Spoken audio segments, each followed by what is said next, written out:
There was one man who wasn't pleased to see you, wasn't there? Want me to put it as one of a series of questions? I won't. Mr. President and members of the tribunal,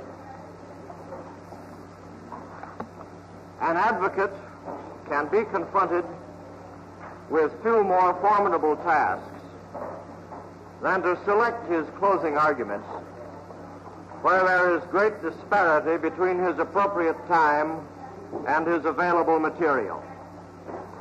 In 8 months, a short time as state trials go, we have introduced evidence which embraces as vast and varied a panorama of events as has ever been compressed within the framework of a litigation.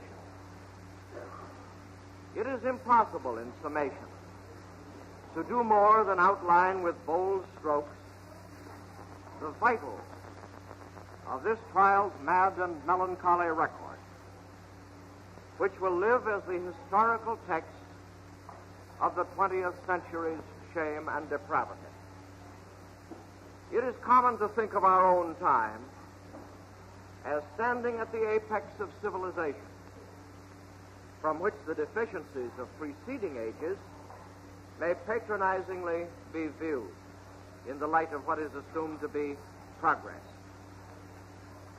The reality is that in the long perspective of history, the present century will not hold an admirable position unless its second half is to redeem its first. These 20 years in this 20th century will be recorded in the book of years as one of the most bloody in all annals. 2 world wars have left a legacy of dead which number more than all the armies engaged in any war that made ancient or medieval history. No half-century ever witnessed slaughter on such a scale, such cruelties and inhumanities, such wholesale deportations of people.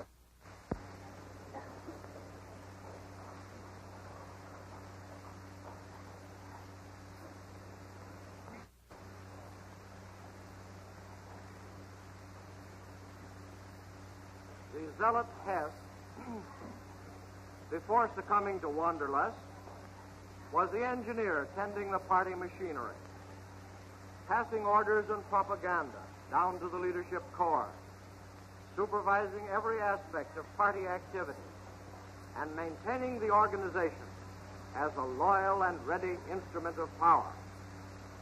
When apprehensions abroad threatened the success of the Nazi regime for conquest, it was the duplicitous Ribbentrop, the salesman of deception, who was detailed to pour wine on the troubled waters of suspicion by preaching the gospel of limited and peaceful intentions. Keitel, the weak and willing tool, delivered the armed forces, the instrument of aggression, over to the party and directed them in executing its felonious design. Kaltenbrunner, the Grand Inquisitor, took up the bloody mantle of Heydrich to stifle opposition and terrorize compliance and buttress the power of National Socialism on a foundation of guiltless corpses. It was Rosenberg, the intellectual high priest of the master race, who provided the doctrine of hatred, which gave the impetus for the annihilation of Jewry and put his infidel theories into practice against the Eastern occupied territories, which incited the populace to accept and assist the progressively savage operations of race purification. As Minister of Economics, Funk accelerated the pace of rearmament, and as respectability, who in the early days provided the window dressing, the bait for the hesitant, and whose wizardry later made it possible for Hitler to finance the colossal rearmament program and to do it secretly. Goeritz, Hitler's legatee of defeat, promoted the success of the Nazi aggression. Seyss-Inquart, spearhead of the Austrian Fifth Column, took over the government. It is against such a background that these defendants now ask this tribunal to say that they are not guilty of planning, executing, or conspiring to commit this long list of crimes and wrongs. They stand before the record of this trial as blood-stained Gloucester stood by the body of his slain king. He begged of the widow, as they beg of you, say I slew them not.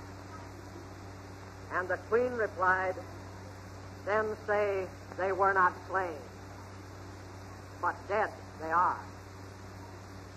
If you were to say of these men that they are not guilty, it would be as true to say that there has been no war, that there are no slain, that there has been no crime.